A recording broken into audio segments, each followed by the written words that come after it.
السلام علیکم. الحمد للہ رب العالمین والصلاة والسلام علی سید الانبیاء والمرسلین وعلی آلہ وصحبہ اجمعین.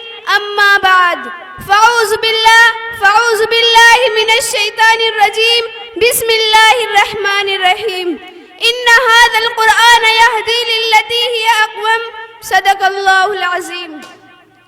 معزز حاضرین مجلس و خواتین اسلام، ابھی میں نے جو آیت آپ کے سامنے تلاوت کی ہے اس کا ترجمہ یہ ہے: قرآن اس راستے کی طرف لے جاتا ہے جو سب سے سیدھا راستہ ہے اور خوشخبری سناتا ہے ان لوگوں کو جو ایمان لائے اور عمل صالح کیا کہ ان کے لیے بڑا اجر ہے، اور جو لوگ آخرت پر ایمان نہیں رکھتے ہم نے ان کے لیے عذاب تیار کر رکھا ہے. قرآن کریم ایسی کتاب ہے جس میں شک و شبہ کی گنجائش نہیں. الف لام میم ذالک الکتاب لا ریب فیہ. یہ قرآن دنیا کی سب سے بڑی نعمت ہے. یہ قرآن رب کائنات کا مقصد اور عظیم کلام ہے. یہ قرآن رب ذوالجلال کی طرف سے عطا کردہ اور حسین تحفہ ہے. اس قرآن نے 23 سال کی قلیل مدت میں وہ عظیم انقلاب برپا کر دیا کہ بڑے بڑے فصاح و بلاغہ شعراء حیران رہ گئے. انسان کو اس کی بھولی انسانیت یاد دلائی، لوگوں کو اخلاق و کردار کا سبق پڑھایا. انسان پتھروں کو پوجتا تھا اس کو خدا کا پجاری بنایا. لوگوں کے درمیان صدیوں سے جاری جنگیں خون ریزی کو ختم کیا اور اتحاد و اتفاق کی داغ بیل ڈالی. میری ماں و بہنوں، قرآن کریم ایک عظیم برکت اور سعادت ہے. یہ کلام خدا بندی، معدن حیات اور سرچشمہ زندگی ہے. وہ عرب قوم جو پشت سے مردہ چلی آ رہی تھی، دنیا جس کو ذلیل و حقیر جانتی تھی، کوئی ان کو اونٹ کی مینگنیوں میں کھیلنے والا جانتا اور کوئی ان کو جہلائے عرب کا خطاب دیتا اور کوئی ان کو بدو گوار غیر مہذب القاب سے یاد کرتا. لیکن جب قرآن آیا تو جس کا نام جہلائے عرب تھا صحابہ کرام ہو گیا. جن کو نفرت سے یاد کیا جاتا تھا رضی اللہ عنہم، اس کا نام خیر القرون ہو گیا.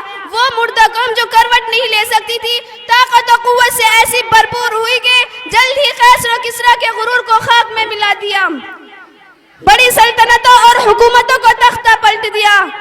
قابل احترام میری ماں و بہنوں، قرآن آیا تو اسی نے صحیح معنوں میں انسان کو انسانیت بخشی. قرآن آیا تو عرصے سے ٹوٹے دل جڑ گئے. قرآن آیا تو خون کے پیاسے آپس میں کریم و مہربان بن گئے. قرآن آیا تو ظالم و جابر فکر و امن و انصاف بن گئے. قرآن آیا تو بدی و برائی کے علم بردار دنیا سے ختم ہوئے. قرآن آیا تو صداقت و امانت کا بول بالا ہوا.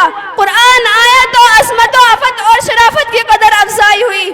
قرآن آیا تو انسانوں کے پجاری خدا کے پرستار بنے. ہاں مجھے کہہ لینے دیجئے کہ قرآن آیا تو روشنی آئی. قرآن آیا تو تاریکی کافور ہوئی. قرآن آیا تو امن و امان اور سلامتی آئی. قرآن آیا تو دم توڑتی انسانیت کو حقوق ملے. قرآن آیا تو ضلالت و گمراہی میں بھٹکتے انسانوں کو راہ ہدایت ملی. اور قرآن آیا تو دوستو سب کچھ ملا، مگر افسوس سد افسوس ہم نے قرآن کو چھوڑ دیا.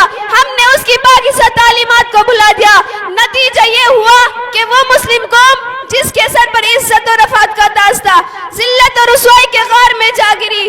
وہ قوم فلاح و کامرانی جس کا بڑھ کر استقبال کرتی تھی ناکامی اس کا مقدر بن گئی.